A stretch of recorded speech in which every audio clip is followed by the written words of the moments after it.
여러분, 오늘 본문 1절 말씀을 보시면 예루살렘 교회는 이방인들도 하나님의 말씀을 받았다 함을 듣게 됩니다. 그러니까 이방인들에게도 복음이 전해졌고요, 그들에게 세례가 베풀어졌다라는 좋은 소식, 대단히 놀라운 소식을 듣습니다. 여러분, 일반적으로 이런 소식을 듣게 되어지면 반응은 감사하다. 어떻게 이방인들도 복음을 듣게 되었을까? 하나님께서는 이방인들에게도 우리와 같은 구원을 주셨으니 정말 교회가 함께 기뻐하고 좋아해야 할 일이구나. 예수님께서 예루살렘과 온 유대와 사마리아와 땅끝까지 복음이 전해질 것이다, 그렇게 우리에게 약속해 주셨고 명령하셨는데 지금 그 약속이 성취되었구나. 정말로 감사한 일이다. 여러분, 이렇게 반응하는 것이 우리가 생각하는 일반적인 반응입니다.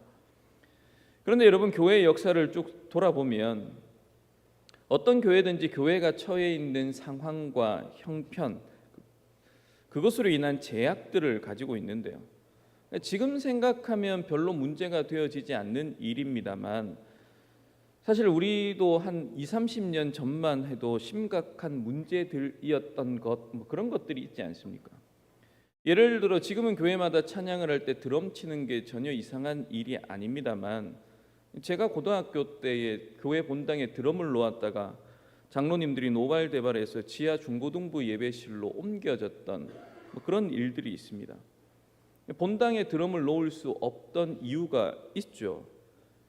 술집에서 사용하는 악기를 어떻게 본당에 둘 수 있느냐. 제가 당시 고등학교 2학년이었습니다.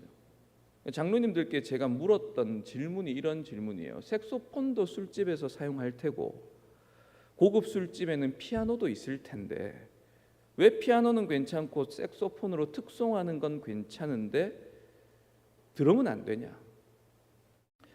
술집에 드럼 사용하는 거 장로님 어디서 보셨냐? 장로님 술집에 가보셨다는 거냐? 그렇게 따졌던 기억이 있습니다. 그리고 3년 뒤에 본당에 다시 드럼이 올라왔는데요, 그때 청년들이 진짜 감격했던 그 기억들이 있습니다. 그러니까 2000년 전에 초대 교회가 시작됐을 때에 이방인들이 예수님을 믿고 교회에 들어오게 되었습니다. 이 소식이 예루살렘 교회에 전해졌을 때 예루살렘 교회가 보였던 첫 번째 반응은 감사합니다, 복음이 이방인에게까지 확장되어서 너무나 기쁩니다, 그런 것이 아닙니다. 2절과 3절을 보시면 베드로가 예루살렘에 올라갔을 때에 할례자들이 비난하여 이르되 네가 무할례자의 집에 들어가 함께 먹었다 하니, 그러니까 예루살렘 교회의 반응이 뭔가 하면 너 어떻게 이방인의 집에 들어갔단 말이야, 이겁니다. 이방인들과는 교제를 안 하는 게 맞는데 너 이방인 집에 들어가서 함께 식사하고 교제를 나누었다 하는데 이거 정말 말도 안 되는 일인데 이게 어떻게 가능하단 말이야. 이렇게 해서 안 되는 것 아니야. 이 책망이 예루살렘 교회의 첫 번째 반응이었다는 거죠. 지금 우리가 볼 때는 이게 상당히 이해가 안 됩니다만 초대 교회에서의 이 문제는 굉장히 심각한 문제였습니다. 여러분, 베드로도 이런 반응이 나올 거라는 것 충분히 예상을 했을 것이고요, 베드로도 그 시대의 사람이고요, 베드로도 하나님께서 계시와 환상을 보여주셨을 때 아니 하나님, 어떻게 이방인들과 같이 식사를 할 수 있단 말입니까? 이방인의 집에 들어가는 것 그것 자체로 부정하게 되는데 아무리 복음 전한다 해도 그건 아니지 않습니까? 베드로도 똑같은 마음을 가지고 있었습니다. 아마 그래서 고넬료 집에 갈 때에 요바에 있는 교인들, 그러니까 10장 45절 보시면 할례 받은 신자들이라고 되어져 있는데요, 이 형제 6명과 함께 간 것이죠. 오해와 나중에 문제가 되어질 것, 그걸 예상해서 베드로가 이 6명의 형제를 대동하고 고넬료의 집에 갔을 것입니다. 오늘 본문은 베드로가 이 사건에 대해서 차례대로 설명하는 것이 그 내용인데요, 베드로의 설명의 핵심은 이렇습니다. 여러분, 이것 우리가 계획한 것 아닙니다. 내가 계획해서 내가 한 일이 아닙니다. 내가 결심한다고 되어진 일도 아닙니다. 지금 우리 안에 일어난 이 모든 일들은 하나님의 섭리입니다. 하나님께서 계획하시고 하나님께서 작정하시고 하나님께서 이 일을 이루어내셨습니다. 하나님의 섭리였습니다.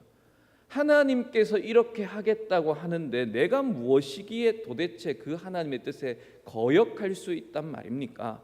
그게 베드로가 교회 앞에 보고하고 있는 내용의 핵심인 것이죠. 여러분, 베드로가 이것이 하나님의 섭리다라고 봤던 이유들이 몇 가지 분명하게 나와 있는데요. 여러분, 첫 번째가 환상을 본 것입니다. 3번이나 베드로가 기도하는 중에 하나님께서 환상을 보여주셨습니다. 베드로의 반응 우리가 지난주에 살폈습니다만, 하나님, 저 부정한 음식 먹지 않습니다. 제가 유대인으로 태어나서 지금까지 하나님께서 율법으로 정해 놓으신 먹으면 부정하다라고 이야기한 건 내가 먹은 적이 없습니다. 그런데 여러분, 하나님께서 베드로에게 뭐라고 말씀하셨습니까? 내가 깨끗하다고 한 것을 네가 속되다고 하지 마라. 내가 깨끗하다고 했으니까 깨끗한 거야. 그게 하나님의 말씀이셨죠. 부정하다고 안 먹었습니다. 그런데 하나님께서 계시를 보여주십니다. 한 번으로 못 알아들으니까요, 3번이나 보여주십니다. 3번 해도 사실 못 알아들은 게 사실이고요. 그러나 베드로가 깨닫죠.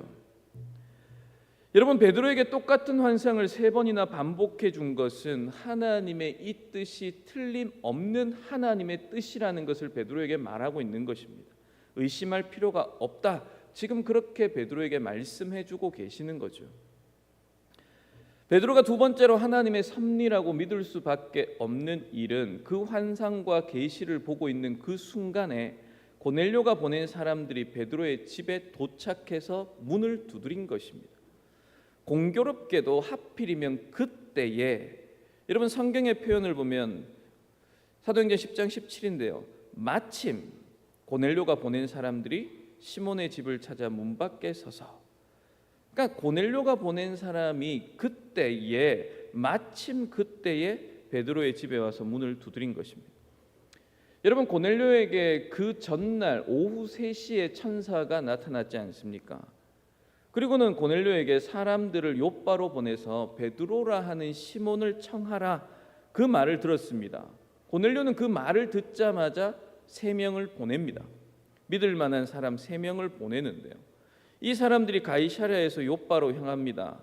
그리고 그 다음 날 베드로에게 도착했을 때의 시간이 낮 12시, 기도할 때 도착했습니다. 제가 지난주도 말씀드렸습니다만 가이사랴에서 욥바까지 거리가 약 50km고요.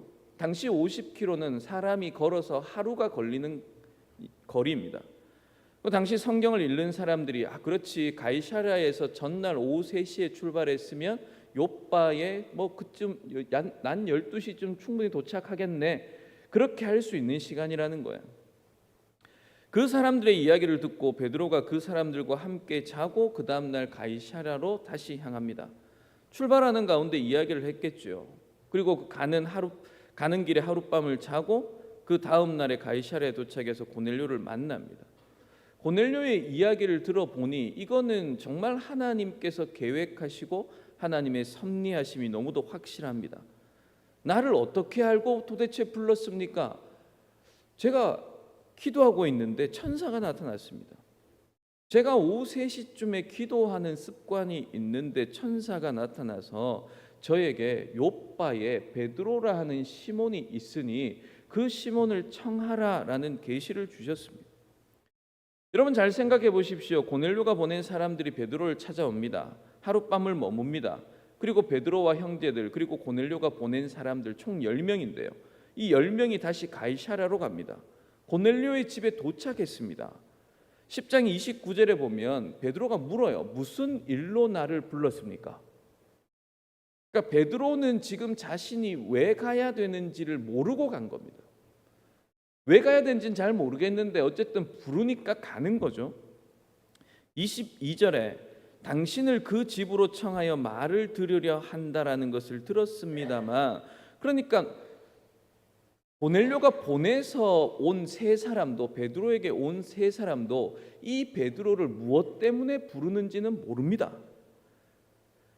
그리고 보세요. 고넬료 역시 베드로를 통해 무슨 말을 들어야 하는지도 모릅니다. 무슨 일로 나를 불렀느냐 묻는데요. 답을 보시면 그냥 하나님이 당신 불러오라 하던데요. 그리고 하나님이 당신에게 명하신 것을 이제 내가 들으려고 합니다. 그러니까 고넬료 역시 무슨 말을 들어야 되는지는 모른 채 그냥 베드로를 부른 거예요. 지금 고넬료의 집안에 있는 사람들 중에 왜 왔는지, 무슨 일 때문에 왔는지, 그래서 무슨 이야기를 들어야 되는지 아는 사람이 아무도 없습니다. 그런데 베드로가 고넬료의 그 이야기를 들었을 때에 이 모든 일이 하나님의 분명한 작정과 섭리 가운데 있다는 것을 확실하게 느낍니다. 그리고는 하나님께서 내게 보여주신 계시가 그냥 정결한 음식, 부정한 음식, 가리지 말라, 음식에 관한 문제가 아니라 지금 이방인에게도 하나님께서 복음을 전해야 된다는 것이구나. 그거 깨닫죠.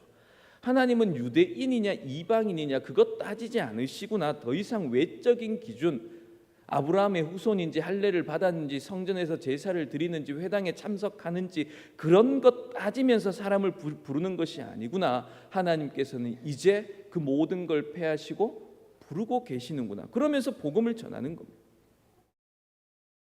그리고 세 번째 하나님의 섭리라는 것을 알게 되는 것이 무엇인가 하면 복음을 전하는 중에 설교가 채 마치기도 전에 11장 15절을 보시면 내가 말을 시작할 때에 베드로는 이렇게 얘기합니다. 내가 말을 시작할 때에 성령께서 고넬료를 비롯한 거기에 있는 모든 가족들과 함께 있는 사람들에게 성령이 임하는 것을 보게 하십니다.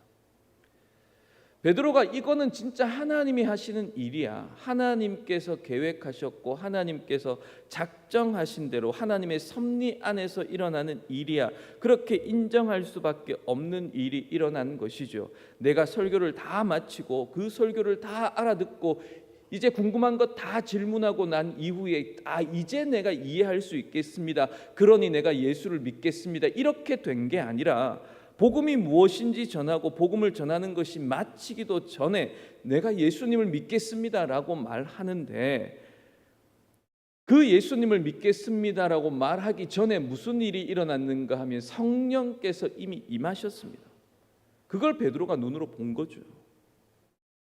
오순절 때 성령께서 베드로와 제자들에게 함께 했던 것과 똑같은 그 경험이 지금 자기 눈앞에 있는 고넬료와 고넬료의 가족들 그리고 함께 있는 사람들에게 동일하게 일어나게 되는 것을 베드로가 보게 된 것입니다. 여러분 이걸 보는 순간 베드로가 하나님께서 작정하시고 구원을 주시고 하나님께서 아무런 조건을 갖추고 있지 않은 이방인들에게도 성령을 부어주시는데 그러니까 다시 말하면 성령께서 오셔서 베드로에게 이 사람은 내 사람이야. 내 백성이야, 내 자녀야. 그렇게 인치시고 방언하게 하시고 하나님을 찬송하는 믿음을 주시는데 내가 뭐라고 성령 하나님께서 하시는 일을 거역할 수 있겠습니까? 저는 그들에게 세례를 줄 수밖에 없었습니다. 그들도 우리와 똑같은 하나님의 백성이기에 그들도 똑같이 우리와 같은 하나님의 자녀이기에 그리고 우리와 똑같은 영적인 이스라엘 백성이 되었기에 저는 세례를 줄 수밖에 없었습니다. 그렇게 보고하고 있는 거죠. 여러분 이 이야기를 예루살렘 교회의 지도자들이나 비판했던 사람들이 들었을 때에 그렇구나 정말로 하나님께서 이 일을 행하셨구나 하나님께서 놀라운 일을 시작하시고 계속하시겠구나 이렇게 예루살렘의 교회의 지도자들이 인정할 수밖에 없는 것이죠. 여러분 고넬료 사건 이후에 누가가 그 다음 교회가 어떻게 진행되어 가는지를 사도행전에 기록되어지는 것을 보면 여러분 누가가 사도행전을 기록할 때가 AD 60년에서 63년경입니다. 예루살렘이 아직 멸망하기 전, 그러니까 예루살렘 성전이 아직 무너지기 전입니다. 누가는 이 사건이 있고 난 다음에 스데반의 박해로 흩어졌던 형제들이 안디옥에 가서 베드로와 똑같이 고넬료와 같은 완전한 이방인들 헬라인들에게 복음을 전하는 일이 벌어진다 기록합니다. 오늘 본문의 다음 구절을 보시면 그때 스데반의 일로 일어난 환란으로 말미암아 흩어진 자들이 베니게와 구브로와 안디옥까지 이르러 유대인에게만 말씀을 전하는데 그 중에 구브로와 구레네 몇 사람이 안디옥에 이르러 헬라인에게도 말하여 주 예수를 전파하니 그러니까 그전에는 흩어지더라도 유대인들 그리고 회당에 가서 전했는데 고넬료 사건이 있고 난 다음에 흩어진 신자들이 고넬료와 같은 완전한 이방인들에게 복음을 전하는 일이 일어나기 시작합니다. 그리고 안디옥에서는 신기한 일이 벌어지는데요. 안디옥에서는 예수님을 믿는 유대인들을 유대교의 한 종파인 사람들이다 그렇게 생각을 하다가 안디옥에서는 저 사람들은 유대교인들이 아니야. 저 사람들은 그리스도인이야. 그리스도에게 속한 자들이고 그리스도를 따르는 자들이야 라는 말이 안디옥에서 처음으로 말하기 시작되어집니다. 여러분, 하나님의 섭리 가운데 스데반의 사건으로 예루살렘에 있는 신자들을 흩으시고 그리고 이후에 예루살렘 성전을 완전히 무너뜨리고 난 다음에 교회와 하나님의 나라를 이루어 가는데 사용되어지는 하나님께서 쓰시는 교회가 안디옥 교회인데요. 여러분, 이 모든 일들을 이루실 때에 하나님께서는 사도 중에 사도인 베드로를 불러서 하나님의 나라와 교회를 앞으로 이렇게 이끌어 가겠다, 이루어 갈 것이다, 그걸 고넬료 사건을 통해서 보여주시고 그리고 교회에 알려주시는 것이죠. 여러분, 오늘 본문으로 두 가지를 생각해 보려고 합니다. 여러분, 첫 번째는 지금까지 교회 안으로 들어온 사람들은 유대인이든지 아니면 개종한 이방인이든지 하나님의 율법을 알고 회당에 참여를 하고 할례를 받아서 구약 성경을 어느 정도는 알고 있는 사람들입니다. 그런데 지금 고넬료 사건을 통해 보게 되는 사람들은 이스라엘 사람들도 아니에요. 개종한 사람들도 아닙니다. 할례를 받은 적도 없고요. 구약의 율법에 대해서 아는 것이 거의 없는 사람들입니다. 이런 이들이 갑자기 찾아와서 하나님의 나라 그리고 이스라엘의 구원과 복음에 대해서 이야기해 달라 부탁하고 있는 거죠. 여러분, 직장에서나 학교에서나 혹은 믿지 않는 가족들, 친구들이 여러분에게 당신은 예수님을 믿는데 무엇을 믿는 것입니까? 교회는 복음을 전한다고 하는데 교회가 전하는 복음의 내용은 무엇입니까? 설명해 주십시오. 여러분, 그렇게 이야기한다면 여러분이 믿고 있는 복음, 거기에 대해서 여러분은 뭐라고 말할 수 있을 것 같습니까? 저는 이거 정말 궁금합니다. 여러분은 복음, 우리가 믿고 있는 좋은 소식, 이 복음이 무엇이라고 믿고 있는지 참 궁금한데요. 여러분, 베드로가 우리에게 정확하게 복음을 설명해 줍니다. 복음은 이스라엘 사람이 되는 것 아닙니다. 할례 받는 것 아닙니다. 복음은 율법을 듣고 지키는 것도 아닙니다. 하나님께서는 외적인 조건, 외모를 보고 구원하지 않으십니다. 율법을 듣고 지킴으로 구원받을 수 있다면 하나님께서는 율법을 계속해서 지켜라, 더 열심히 지켜라, 그렇게 말씀했겠죠. 그런데 율법을 아무리 지키고 아무리 배워도 그것으로 구원 얻을 수 없다는 것을 하나님께서는 확인하셨습니다. 그래서 베드로가 전한 복음이 무엇입니까? 예수님이잖아요. 예수님께서 행하신 일이 무엇인지, 예수님께서 왜 이 땅에 오셔야만 했는지, 그래서 예수님께서 이 땅에서 무엇을 행하셨는지, 그리고 예수님께서 하늘에 오르셔서 이제 우리는 무엇을 해야 되는지, 여러분, 이게 복음입니다. 예수님께서 하나님 앞에서 죄인인 나의 죄를 대신해서 십자가에 죽으셨고요. 그 예수님께서 죽으심으로 말미암아 하나님께서는 내 죄를 용서해 주시고 이제는 내가 하나님의 자녀가 되는 은혜를 주셨습니다. 그런데 여러분, 구원은 죄를 용서하고 하나님의 자녀가 되는 것, 이게 전부입니까? 성경은 이게 구원의 전부야, 그렇게 말하지 않잖아요. 이 복음을 받아들인 결과 복음 안에서 살아가는 구원받은 신자로서 어떤 변화를 경험하고 살아가고 있는가, 여러분, 이건 역시 구원에 해당된다고 우리에게 가르쳐 줍니다. 여러분, 그래서 우리는 예수님께서 나를 위해 십자가에 죽으셨고 3일 만에 부활하셨다는 이 사실을 믿고 안다고 해서 내가 하나님의 자녀로 거듭나서 구원의 은혜 안에 살아가고 있다, 그렇게 확정하지 않는 겁니다. 여러분, 만일 그렇다면 자유주의 신학자들이나 교회의 교리를 아는 사람들은 다 구원을 받은 거죠. 여러분, 정말로 하나님의 은혜로 예수님께서 내 죄를 대신하여 죽으셨다, 그리고 이제는 더 이상 나는 죄를 두려워하거나 죄의 지배 아래 있지 않는다, 죄는 여전히 내 안에 남아 있으나 하나님의 자녀로 다시 태어난 나에게 하나님의 은혜가 나를 주장한다, 하나님의 은혜의 대표인 성령께서 내 안에 임재해 계시고 언제나 하나님께서는 죄를 이기시는 분이기에 나를 통하여 죄와 싸우도록 하신다. 여러분, 이게 우리 복음을 믿는 우리들에게 있는 확실한 변화입니다. 여러분, 웨스트민스터 신앙고백서 제9장 자유의지에 대해서 언급하는 인간의 사중 상태가 있습니다. 인간의 4가지 상태를 구분하여 이야기하는 것인데요. 첫 번째 상태는 타락하기 전의 상태입니다. 타락하기 전에 아담과 하와의 상태는 죄를 지을 수는 있는 상태입니다. 하나님의 형상대로 하나님의 의로움을 따라 지음받았기 때문에 아담과 하와는 의롭습니다. 거룩하죠. 그런데 죄를 지을 수 있는 가능성은 남아 있는 상태입니다.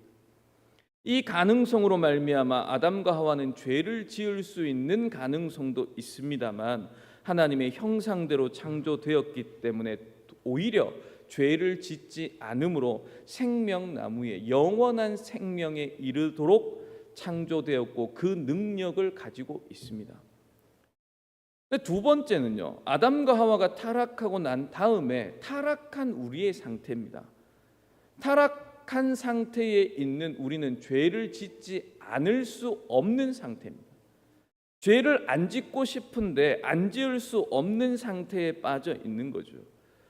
그런데 세 번째로 예수님을 믿는 믿음으로 말미암아 성령으로 말미암아 다시 태어난 사람들은 어떤 상태에 있는가 하면 죄를 안 지을 수밖에 없는 상태에서 구원받아서 성령의 은혜와 도우심으로 죄를 짓지 않을 수 있는, 죄와 싸워서 이길 수 있는 상태에 우리를 불러주셨습니다. 우리가 하나님의 은혜로 하나님의 나라에 가서 새 육체, 그러니까 육체의 부활과 함께 새 사람을 입었을 때 그때가 네 번째 상태인데요. 그때는 죄를 지을 수 없는 상태, 영화로운 상태에 가게 되어지죠. 여러분, 예수님을 믿음으로 말미암아 구원을 받습니다라고 할 때 예수님께서는 내 죄와 관련되어서 이야기하십니다. 구원을 이야기할 때에 여러분, 죄를 이야기하는 것 불편한 분들 계시겠습니다만, 그러나 구원이라는 것이 그렇습니다. 칭의와 성화와 영화, 이 모든 부분이 죄와 관련된 것이지 죄와 동떨어져서는 구원을 이야기할 수도 없고요, 하나님의 사랑을 이야기할 수도 없습니다. 여러분, 예수님을 믿으면 죽어서 지옥의 형벌을 받지 않고 천국에 갑니다. 이것은 예수님을 믿은 결과, 죄의 묶임으로부터 해결된 결과죠. 그리고 예수님을 믿으면 너와 나의 영혼이 잘됨같이 범사에 잘되고 강건하게 되는 것, 여러분, 이거는 하나님의 믿음과 은혜 안에서 살아가는 결과, 이 땅에서 살아가면서 죄를 발견하고 회개하고 용서받으면서 하나님의 무한한 사랑을 경험하면서 우리가 얻게 되어지는 복인 것이죠. 내가 영적으로 거듭나서 하나님의 은혜 안에 하나님의 자녀로 살고 있다라는 증거가 어디에 있는가 하면, 내가 형통하든 내가 어렵든 내가 건강하든 내가 연약하든 죄와의 싸움에서 예수 믿기 전에는 죄와 싸워서 도무지 이길 수가 없었는데요. 그런데 성령께서 은혜로 내게 믿음을 주시고요, 예수님께서 나의 죄의 지배로부터 하나님의 은혜 안에 나를 다시 태어나게 하실 뿐만 아니라 나를 도우시는 성령으로 말미암아 날마다 하나님과 교제하며 말씀을 깨닫고 죄와 싸워 이길 수 있는 은혜를 주시는 겁니다.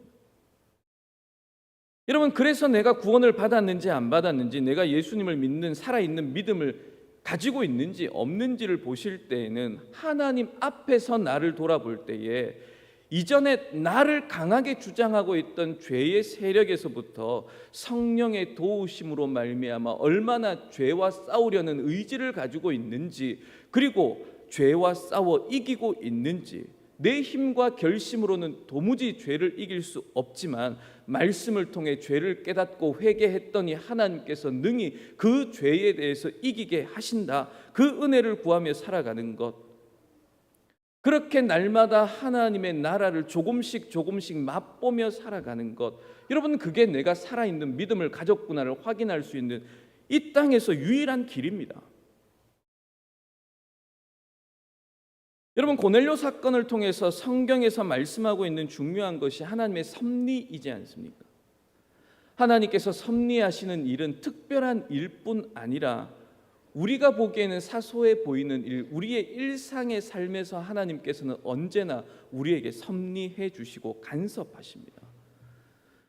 베드로와 같이 중요한 일을 하는 사람에게뿐만 아니라 여러분의 모든 삶 가운데 하나님의 섭리는 분명히 있는 것이지요. 여러분, 믿음으로 살아가는 사람은 하나님의 섭리를 믿습니다. 내가 계획한 것이 아니고 내가 원한 것이 아닙니다.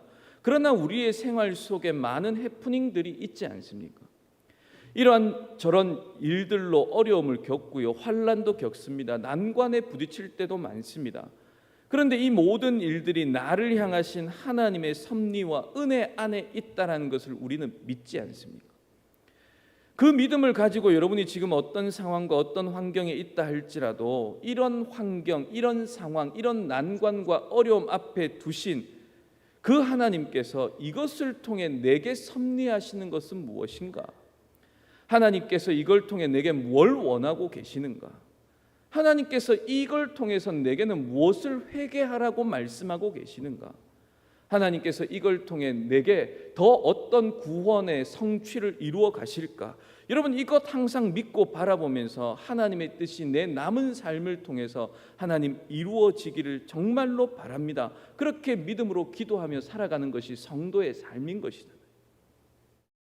여러분, 누구나 다 하나님의 섭리를 경험하며 살아갑니다. 불신자라 할지라도 하나님의 섭리 안에서 살아갑니다. 하나님의 섭리는 강력한 것이고요, 하나님의 섭리는 우리의 이해를 훨씬 뛰어넘는 것입니다. 분명한 것은 무엇입니까? 나라와 경제와 사람이 어떻게 움직인다 할지라도 교회의 운명, 대한민국의 운명, 이 세상의 운명이 대통령을 잘 뽑으면 되는 것 아니라 재판관을, 국회의원을, 뛰어난 경영자를 잘 세우면 그것으로 좌지우지 되는 것이 아니라 하나님께서 정해 놓으신 하나님 나라의 섭리를 따라 진행되어져 간다는 것, 여러분, 성경이 분명히 우리에게 말씀하고 가르치는 바이지 않습니까? 이스라엘을, 하나님의 나라인 이스라엘을 느부갓네살을 통해서 무너뜨리는 것도 하나님의 섭리이고요, 역사상 불가능했던 바벨론의 포로로 붙잡혀간 하나님의 백성들을 다시 귀환하게 하시는 것, 이스라엘을 다시 회복시키는 것도 하나님의 섭리입니다. 여러분, 그것을 통해 우리에게 주시는 말씀은 이거죠. 내가 기도를 하던 기도를 하지 않던 하나님은 분명히 섭리하십니다. 그런데 그 하나님의 섭리를 믿고 하나님의 은혜를 간절히 구하는 사람에게는 하나님의 섭리와 하나님의 통치하심, 하나님의 주권을 보는 은혜를 주신다는 거죠. 여러분, 고넬료와 베드로를 통해서 하나님께서 섭리하십니다. 누구나 다 섭리의 은혜를 경험합니다만 하나님께서 적극적으로 섭리하실 때 아무나 사용하지는 않으시는 거죠. 하나님의 주권, 하나님의 은혜, 하나님의 지혜와 인도하심을 믿고 하나님께 귀를 기울이고 믿음으로 살아가는 사람들을 통해 하나님께서는 하나님의 어떻게 섭리하시는지를 보여주십니다. 보십시오. 고넬료가 뭐하고 있었습니까? 기도하고 있었습니다. 불신자임에도 불구하고 습관적으로 기도하고 있었습니다. 이방인인 고넬료에게 전도할 때에 베드로가 무엇하고 있었습니까? 예수님의 모범을 따라 습관적으로 기도하고 있었습니다. 여러분, 베드로는 사실 아쉬운 게 없잖아요. 우리가 문제 있을 때에도 하나님 앞에 나와서 기도합니다만 아무런 문제가 없을 때에도 습관을 가지고 하나님 앞에 나아가 하나님의 음성을 들을 수 있어야 됩니다. 하나님, 지금 내가 형통하다라고 여겨지고 있는 이 상황, 이 환경, 하나님, 이것에 하나님 어떤 뜻이 있는 겁니까? 하나님, 내가 너무너무 힘들기도 하고 어렵기도 하고 난관 가운데 있습니다. 참으로 고통의 삶을 지나고 있습니다. 하나님, 이때는 하나님께서 무엇을 내게 이루시기 위한 하나님의 섭리입니까? 도대체 하나님의 뜻이 무엇입니까? 물어야 되는 거죠. 여러분, 믿음의 눈으로 지금까지 살아왔던 삶들을 한번 돌아보십시오. 그때는 분명히 잘 몰랐지만 성령께서 깨달음을 주셔서 그때 그런 일이 일어난 것, 그리고 지금 일어나고 있는 이 모든 일이 하나님의 섭리 안에 있었다라는 것 믿게 되지 않습니까? 은혜를 구하고 말씀을 읽고 묵상할 때에 성령께서 그 자리에서 내가 무엇을 해야 되는지, 여러분의 기도와 삶을 통해서 이루어 가십니다. 여러분 정말 남아있는 날들을 하나님의 음성에 귀를 기울이면서 살아가실 수 있기를 바랍니다. 여러분 내가 하나님의 도우심이 필요한 일들이 있습니다. 그 일을 하나님께서 분명히 도와주시죠. 그런데 여러분 내가 계획한 적도 없고요, 내가 원한 적도 없습니다만 내 삶에 일어나는 해프닝들이 있습니다. 그때마다 하나님께서 내게 하시는 메시지, 하나님 은혜의 복음을 좀 깨닫게 해 주십시오. 여러분 기도하셔야 됩니다. 아무도 계획하지 않았습니다만 하나님께서는 교회를 향해서 그리고 여러분의 남은 삶을 통해서 놀라운 계획과 뜻을 가지고 계시고 그리고 그것을 하나님께서는 반드시 이루어 가시기를 원한다라는 것을 믿으십시오.